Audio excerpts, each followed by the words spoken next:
them, the muting. What a lot of people don't realise is a lot of these, if you search, has anyone ever used the guides on these channels? A lot of them have guides. So if you search out like Facebook guide, one of the first things that will come up is Facebook have like a resource guide.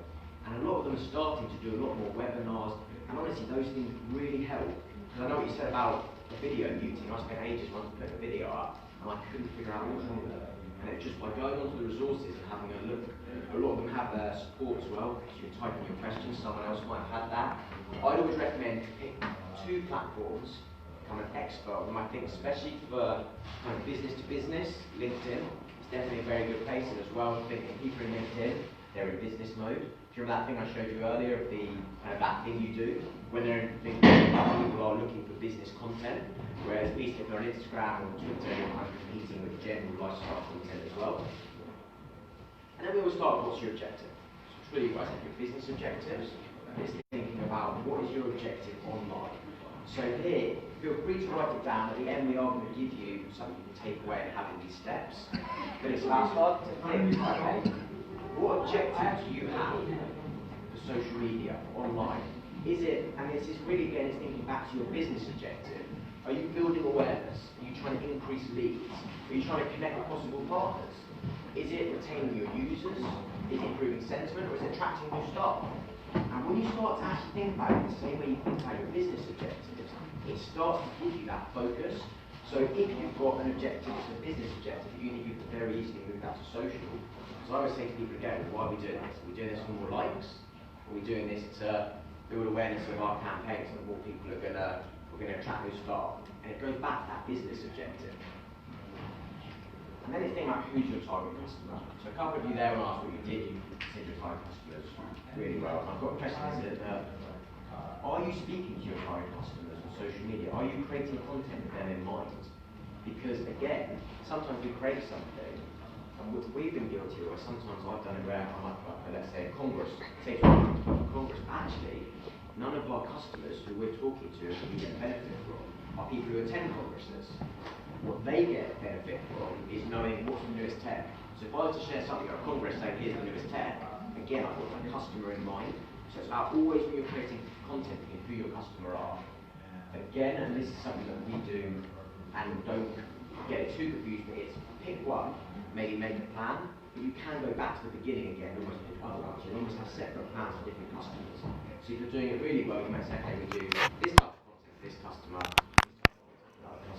combine that, go back up to those business objectives. And then it's thinking about what's their main challenge. It's a little exercise here for you all. I don't know if you've got pen and paper, everyone got something to write on, or even a laptop. Because what I'd like you to do is go back to that thing about what your objective is, your business objective, what success looks like for you, and then who's that customer. Just write down, I'll give you a minute or so to write down 2 or 3 challenges, and think as well, at the end of this, I'd like you to pick one main challenge. So 2 or 3 minutes to work on those.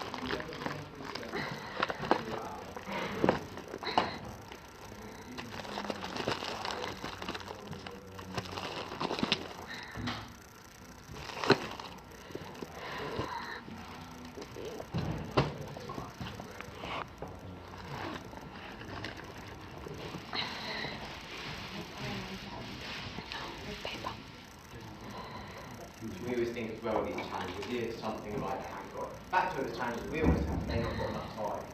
They're too much information. Have they already tried numerous solutions and none of them have worked? And it's starting to think, okay, what is a recruitment challenge? Is it just they need best partners? Because we always think about taking these challenges, the next part really makes sense here. Here's what we're going to speak about. Again, it's just always thinking, who are we making this content for? And what happens over time? By having that clear challenge, and by writing this in that way, over time it just becomes that sort of second nature. You know, yep, I know this works, and you haven't got to spend so much time thinking about content. Does anyone need any more time? Is everyone good for that? Great. So now what I'd like to do, so we've got our customers' main challenges, and now what we're going to speak about. Really, what you all do, you're all solution providers. Everything all of you do, and then we do in terms of business, is providing solutions to someone else's challenge. So in terms of what you post about, right, so we post about how you can help, and you just flip that challenge. So the challenge is someone's trying to lose weight, but they've tried loads of solutions and none of them have worked. What you posted about is how we have a proven expertise in making weight loss. And again, it's just having that tone running through all your content. It's not always saying those words, but it's when you go to create something thinking, does this communicate that? And that really helps, again, communicate your message. This is something that we do a lot, and feel free to take a picture of this and take this away for your team. It's a good team exercise to do. So we do a lot of audience insights and research, and here the customer interest and needs, we will list out. So there you guys have done a small exercise on writing what the challenge is. And actually we'll say what their pain, what topics do they like, what formats, what channels are they on, how often they post. And then we'll take over here your unique brand expertise and value. What's your product or service? A lot of you have positioning and value statements, so taking those into account, and then combining the two and going where you meet in the middle. That's the content sweet spot. So what we covered previously, that exercise going here's the challenge and here's how we position ourselves as a solution, that works perfectly. If you want to go into your team, this is quite a nice one to do it really in depth and figure out kind of where's that bit in the middle that we need. And then the next part is figuring out what's your tone of voice. So now you know who you're talking to, now you know what their challenge is, now you know what you're going to say. It's actually how you're going to say it. So has anyone done a brand identity exercise before? So this is something that we like to do, especially our planning team. Sorry, it's kind of quite out there, so I'll talk through it a bit more. But it's looking at what are your character traits. Again, this isn't picking on who you'd like to be. It's quite a difficult exercise. This is being quite tough for yourself and picking one or two of what are your tone. So for us, we always look at, in terms of healthcare, and similar challenges, we need to come across as wise. We need to be the ones that are all knowing, that we're helping you navigate the complex ecosystem of healthcare. And also, we always look at creator. So I'm sure if you asked our creatives, they'd love to say we're the magicians, that we're kind of these mad, massive ideas. But actually, we're doing the creative. We're coming out with a product to have enduring value. As I said, we'll share this with you afterwards, so you can actually use this. And again, take your team. You've got to be quite hard on yourself. And actually go, right, which one of these? I think for a lot of you, it'll be a mix of that kind of caregiver, creator, also wise, because I think it is, kind of pick yourselves up, it is quite a complex ecosystem when it comes to health, and will help you to understand that. And then what we've got on the next slide, the brand examples. So this time to look at those brands, but actually, who are the brands that are part of this? And there's loads of nice stuff on this online as well, if you look at brand identity. And it starts to look at what brands actually say that. So like you said, Harvard University and Google, that's not us saying we are Harvard and Google, that's us saying that's the type of tone that we want to put across that actually we're showing that we have that expertise. And with Google, that everyone knows that it's a product by Google, kind of how that synonymous brand image with it, and a lot of that is because of how they communicate. So again, it's taking that tone and starting to think, here's how we're going to communicate. That section will make sense to everyone? Is that one a helpful one? Can I ask a question on the tone of voice? Should you vary your tone of voice based on the kind of presence you're based on chatty? Yes, definitely. So that's kind of, I think, when I say tone of voice, this is still, even if it's chatty, you're still chatting as the expert, or you're still chatting as the caregiver. So this is more, that's very good question actually. Yeah, the tone of voice is more kind of what the conversation is. So maybe it's the tone of conversation you're having, but actually still the tone of voice needs to be that you're coming across. I mean, if you think here, Innocent Smoothies, all their customer service is known for always being very good.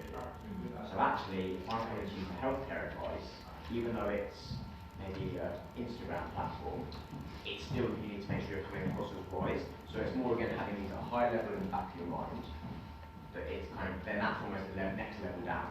Does that make sense? Yeah. Okay. So we've just done sort of a year-long rebrand exercise as part of the Innovation K project. And we realised that we need to move to this next step, like I mentioned, to make it less clinical and more fun. Yep. So actually, we hope that our tone of voice would be sort of like innocent, Yep. but also as a healthcare provider, we still need to be wise. Do you think there are ever like tones of voice that don't match up? Like, could Harvard University be friendly and jokey, or? That's a really good question. I think you could. Because again, if you're saying Harvard University is being wise, and it's taking parts of this, so wise means you're putting knowledge across. But the way you put knowledge across is in an innocent way.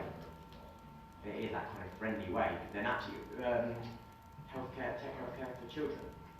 You Yeah. can't talk to children, I suppose that's the way of doing it, isn't it? Yeah. Tech healthcare for children, the tone has to be innocent. So actually, in that case, yes, you would pick both. So yeah, I think you can definitely have a combination. Again, this is more like a guidance. So if you guys think, right, we've actually got two of them. I mean, every man is the most difficult to do.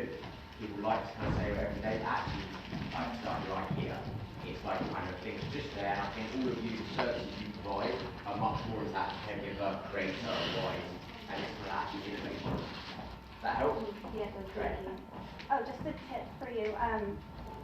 We're doing Tone of Voice as well, and Monzo actually has a really good content on their website about Tone of Voice and how like to have it be like really friendly and chatty, but also wise. I think it's definitely worth listening to. It's really good. What did you say? Monzo?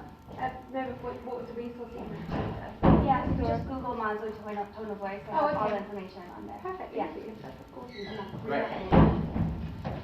So now, My question is, what if you wear many hats? what do you wear many hats? Yeah, so for instance, if you're a teacher, Yeah. you enjoy many things in life. So which one should you stick at? I still think it's about picking one or two, because I think that if you start to do too many, it becomes confusing about what you are. So you can still, as we just said then, you can still have an innocent tone, but be a teacher, you can also, and it's kind of having that mix. Because sometimes it might fall into a marriage, you're giving across wise information, but you're doing it in an innocent way. You might be giving across the wise, I think for all of you, that right thing, I think a lot of you are going to have that wise aspect to it, just that's the nature of healthcare. But then it's almost taking the other part to be, okay, what's my tone? Is it caregiver? So I do think it's still one or two, because otherwise it ends up being a bit, you're trying to do too much. That makes sense? Sorry, can I have one more there? I just want to say that in the company that I was working, we were actually trying to segment people and characterize them. So these, you could consider them as the variables or the characteristics of a Yeah. person. But at the end of the day, we need to choose and decide which one is the discrepancy variable that we need to target and go after. So it's not exclude all the other parameters, any brand or any person, but we choose that the wise parameter is something that actually differentiates from all Yeah. the others. Yeah, that makes perfect sense. It is that. It's choosing one of them maybe as here's what all of the competitors are doing, and here's how we're going to put our tone. And then it's using that. And again, this is kind of saying what your overall brand is. You've got your brand values sometimes, this will fit into that. But I think like you said, if you've got multiple audiences, it might be that you go, okay, well, whenever we're speaking to this audience, it's always got to be wise. When we speak to this audience, it's going to be a bit more innocent, it's going to be a bit more of that. So again, it's fun to mix it up, but I just think for the purpose of this, I'm trying to concentrate on one audience the whole way through, and then what we do is during that bit at the beginning, when I said the objective, we'll almost start there, and this is our overall brand objective, and then we'll go down. So you almost go back to the beginning, go, okay, for this audience, this is this. So if you were to go back now and do that target audience again, you said you've got multiple ones, for that second audience, you could do a separate plan for them. So you start to then combine it in. Cool. So now we've kind of got that plan and what you're going to say. It's about being creative, it's about telling people. So hands up in here who would say creative.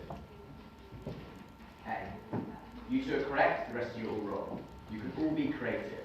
So a lot of people think, oh, I'm not creative because I'm not coming up with ideas every single day. But actually, too many people content just making it themselves the whole time.